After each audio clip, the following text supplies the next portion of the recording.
भारत में अब तक 1,06,750 कोरोना पॉजिटिव केस सामने आए हैं, जिसमें 42,298 लोग कोरोना से पूरी तरह ठीक भी हो गए, जबकि कोरोना की वजह से 3,303 लोगों की मौत हुई। अभी भी हैं, थोड़ा हमें डरना भी चाहिए, लेकिन मकसद आपको परेशान करना नहीं है, बल्कि ये बताने का है कि कोरोना से सावधानी बहुत ज्यादा जरूरी है। इसके लिए हमने दुनिया भर की रिसर्च की स्टडी की, विश्व के अलग अलग अखबारों को खंगाला, अलग अलग देशों का डेटा को इकट्ठा किया, भारतीय अफसरों से बात की, स्वास्थ्य मंत्रालय की पूरी प्रेस कॉन्फ्रेंस को सुना और फिर उसे डिकोड किया, उनके बताए गए आंकड़ों को समझा और एक्सपर्ट से दोबारा क्रॉस चेक भी किया और इसके बाद एक रिपोर्ट तैयार की है, जिसे आपको जरूर देखना चाहिए।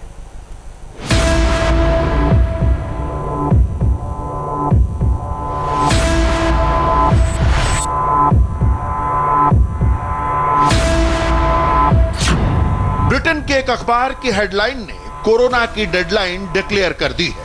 अखबार में छपी रिसर्च में दावा किया गया कि 30 जून के बाद कोरोना वायरस से किसी की जान नहीं जाएगी। ब्रिटेन में 35,000 से ज्यादा मौत आज की तारीख तक हो चुकी है, लेकिन वहां की रिसर्च बताती है कि 40 दिन बाद कोरोना जान नहीं लेगा। भारत में तो ब्रिटेन की तुलना में हालात बहुत अच्छे हैं, तो क्या 30 जून के बाद भारत में भी मौत की गिनती थम जाएगी? Centre of evidence based medicine की रिपोर्ट में ऐसा क्या है जिससे पूरी दुनिया में नई उम्मीद जगी है?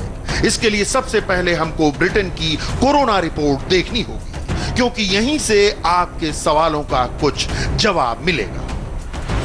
ब्रिटेन में अब तक 2.5 लाख कोरोना पॉजिटिव है, जबकि 35,000 से ज्यादा की मौत हो चुकी है। अमेरिका के बाद दुनिया में कोरोना से सबसे ज्यादा मौत ब्रिटेन में हुई है, लेकिन centre of evidence based medicine के डायरेक्टर प्रोफेसर कार्ल हेनेगन के मुताबिक अगले महीने तक ब्रिटेन में कोरोना से मौत बंद हो जाएगी। प्रोफेसर कार्ल किस स्टडी के बेस पर इतना बड़ा दावा कर रहे हैं, वो जानें। 24 मार्च तक ब्रिटेन में 508 लोगों की कोरोना से मौत हुई है। अगले एक हफ्ते में 2,587 लोगों की जान गई। इसके बाद 2 अप्रैल से 9 अप्रैल के बीच 5,861 मौत रिकॉर्ड हुई।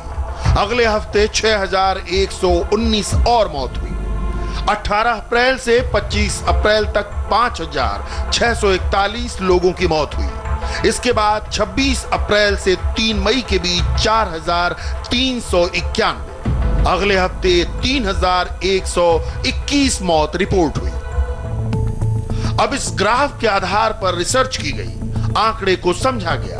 देखिए कैसे ब्रिटेन में मौत का ग्राफ नीचे आ रहा है। इस ग्राफ में जो ब्लू लाइन है वो बता रही है कि मौत का मीटर हर हफ्ते स्लो होता जा रहा है, जिसके बाद प्रोफेसर कार्ल ने दावा किया कि 30 जून के बाद कोरोना से जान नहीं जाएगी। ब्रिटेन कोरोना से जंग जीतने लगेगा।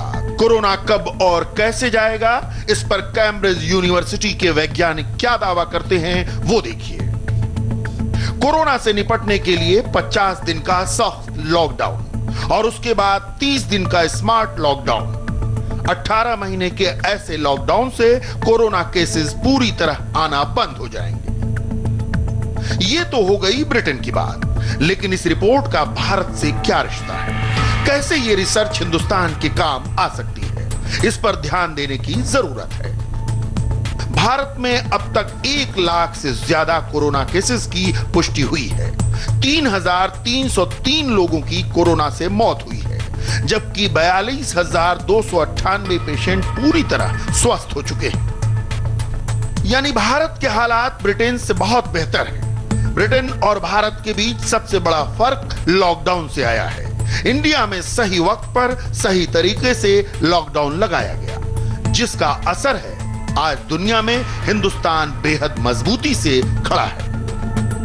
लॉकडाउन से पहले हर 4 दिन में संक्रमितों की संख्या 2 गुनी हो रही थी। अब 13 दिन से ज्यादा का वक्त लग रहा है, जो अच्छी खबर है।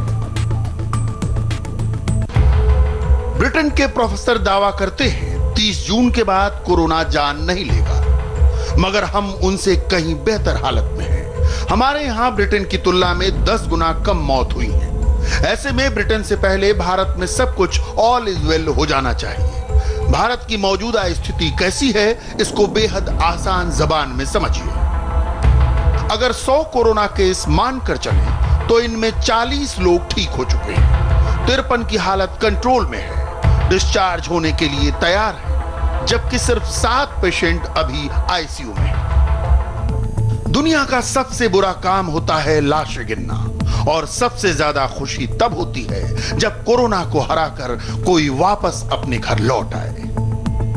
15 देशों में भारत के मुकाबले 83% ज्यादा मौतें हुई। कैसे भारत ने मौत के ग्राफ को आगे नहीं बढ़ने दिया, इतने लंबे वक्त तक कैसे उसको कंट्रोल किया, यह भी जानिए। लॉकडाउन से पहले 10 मौत हुई, लॉकडाउन के पहले फेज में 386 मौत हुई, लॉकडाउन 2 में 18 दिन में 1067 मौत रिकॉर्ड हुई, जबकि लॉकडाउन 3 में 1576 मौत दर्ज हुई।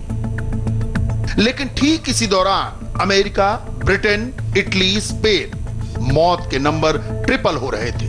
वहां पर कब्रिस्तान में पैर रखने की जगह नहीं बची और लाशों के लिए ताबूत कम पड़ गए। लेकिन भारत में ऐसा नहीं हुआ। दरअसल कोरोना के लगातार केसेस का आना समस्या नहीं है, प्रॉब्लम होती है रिकवरी रेट से। ब्रिटेन का रिकवरी रेट काफी खराब है, वहां लोग कोरोना से ठीक नहीं हो पा रहे, जबकि भारत का रिकवरी ग्राफ कैसा है और क्यों हमें टेंशन लेने की ज्यादा जरूरत नहीं, यह समझिए। लॉकडाउन से पहले भारत में रिकवरी रेट 3.12% था। लॉकडाउन के पहले फेज में 10.21% हुआ, दूसरे फेज में बढ़कर 26.59 पर पहुंचा और तीसरे फेज में 40% का रिकवरी रेट है। कोरोना को लेकर आज हम दुनिया में बेहतर स्थिति में हैं और इसकी वजह है सिर्फ लॉकडाउन, क्योंकि इसी दौरान कोरोना नंबर्स कंट्रोल में रहे और हमको कोरोना से जंग करने की तैयारी का पूरा वक्त मिला।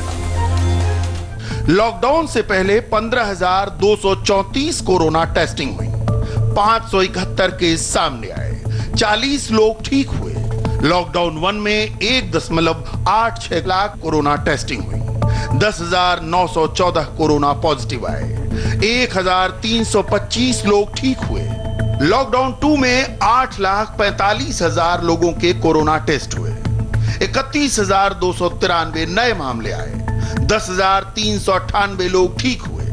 लॉकडाउन 3 में 9 लाख टेस्ट हुए, 53,359 नए केसेस की पुष्टि हुई, 25,232 लोग ठीक हुए। आज भारत में कोरोना केस 1 लाख पार कर चुके हैं। इसकी वजह ज्यादा मूवमेंट है और कई केसेस में लापरवाही भी, लेकिन डेथ रेट तब भी काफी लो और रिकवरी रेट बेहद हाई है। भारत में अब तक 25,12,388 कोरोना टेस्ट हुए हैं। दुनिया में टेस्टिंग के मामले में भारत 6ठे नंबर पर है और मौत की लिस्ट में 16 नंबर पर। इतनी ज्यादा टेस्टिंग के हिसाब से भारत में कोरोना नंबर्स कम हैं, जो एक सकारात्मक बात है। लेकिन अभी एक सवाल बाकी है। जब ब्रिटेन की रिसर्च ये बता रही है कि 30 जून के बाद वहां पर कोरोना से मौत का सिलसिला थम जाएगा, तो ऐसे में भारत का कोरोना ग्राफ कैसा होगा? इस वक्त अलग अलग वैज्ञानिक अलग अलग यूनिवर्सिटीज अलग अलग रिसर्च पर काम कर रहे हैं। ऐसी रिसर्च आंकड़ों पर निर्भर करती है। जैसे ही नंबर्स चेंज होंगे, थ्योरी फिर चेंज हो जाएगी। जैसे कोरोना की वैक्सीन पर कई देश, कई लैब काम कर रहे हैं, लेकिन पहले वैक्सीन कौन बनाएगा, इसका सही अंदाजा किसी को नहीं है। फिलहाल कोरोना से बचने की एक ही दवा है, वो है सोशल डिस्टेंसिंग। जान बचाने की एक ही गारंटी, न कोरोना के पास जाएंगे, न कोरोना आपके पास आएगा। कोरोना वायरस से हर शख्स डरा हुआ है और इस बीच हिंदुस्तान को आज 20 साल में सबसे भयंकर तूफान का सामना करना पड़ा। पिछले 3 दिन से जिस सुपर साइक्लोन अम्फान की सुर्खियां आप सुन रहे थे, आज दोपहर वो समुद्री तट से टकराया। उसके बाद क्या हुआ? उड़ीसा से लेकर पश्चिम बंगाल तक देश के पूर्वी हिस्से में इस तूफान ने कितनी तबाही मचाई है और अभी क्या है इस सुपर साइक्लोन का स्टेटस, देखिए अनुपम मिश्रा की इस ग्राउंड रिपोर्ट में।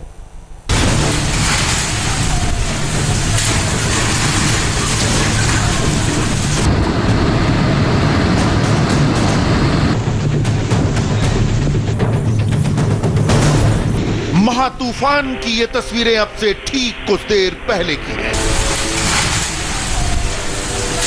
लैंडफॉल के अपने आखिरी चरण में कैसे उड़ीसा से लेकर पश्चिम बंगाल और बांग्लादेश की तरफ कहर मचाते हुए आगे बढ़ रहा है, ठीक वैसे ही जैसी की आशंका थी। बंगाल की खाड़ी में सुपर साइक्लोन के फॉर्मेशन से लेकर लैंडफॉल तक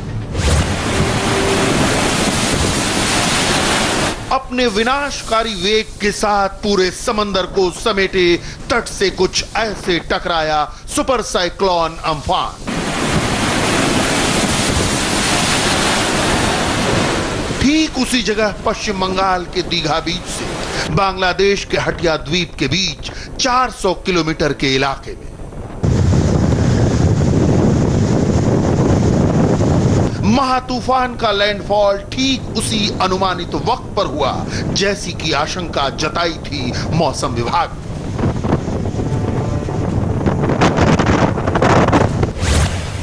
दोपहर करीब 2:30 बजे सुंदरबन तट से टकराया अम्फान। तट से टकराने के वक्त अम्फान की रफ्तार 160 किलोमीटर प्रति घंटा थी। वेस्ट बंगाल में जब ये जाएगा, इंटीरियर डिस्ट्रिक्ट्स में भी साइक्लोन स्टॉर्म इंटेंसिटी रहेगा आज रात, इसीलिए वहां भी डैमेजिंग इंपैक्ट हो सकता है। वहां में ब्रेकिंग ऑफ ट्री ब्रांचेस हो सकता है, ऑपरेटिंग ऑफ स्मॉल ट्रीज हो सकता है। ये सब डिस्ट्रिक्ट यही है, जैसे हम कोलकाता, हावड़ा, हुगली बोल चुके हैं। इसके अलावा जो वर्धमान है, मुर्शिदाबाद है, नदिया डिस्ट्रिक्ट है, वहाँ ऐसे कुछ डैमेज भी एक्सपेक्टेड है। तूफान का सबसे खतरनाक वक्त लैंडफॉल होता है, जब तट से टकराने के बाद तूफानी लहरें, तेज हवा और बारिश के साथ तट और उसके अंदर कई किलोमीटर तक के इलाके को डुबा देती है। इसका फिलहाल सिर्फ अनुमान लगाया जा सकता है,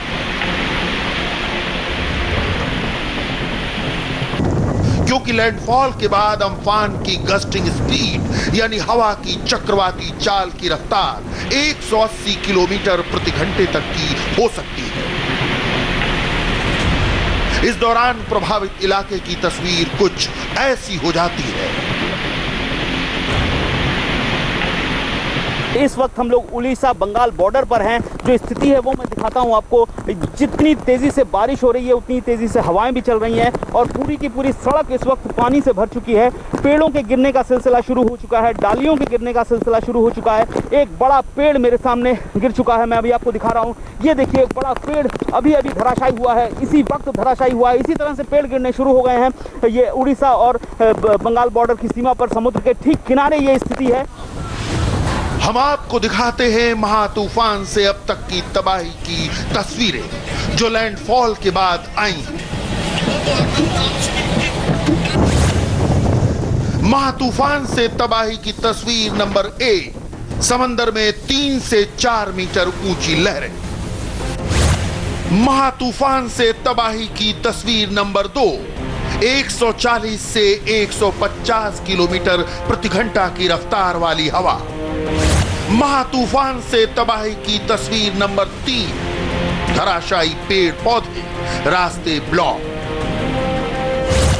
महातूफान से तबाही की तस्वीर नंबर 4, बिजली के खंभे गिरे, वायर कम्युनिकेशन ठप। महातूफान से तबाही की तस्वीर नंबर 5, कच्चे पुराने मकान ध्वस्त, शिविरों में रहने को मजबूर लोग। Lot of trees have been uprooted and broken.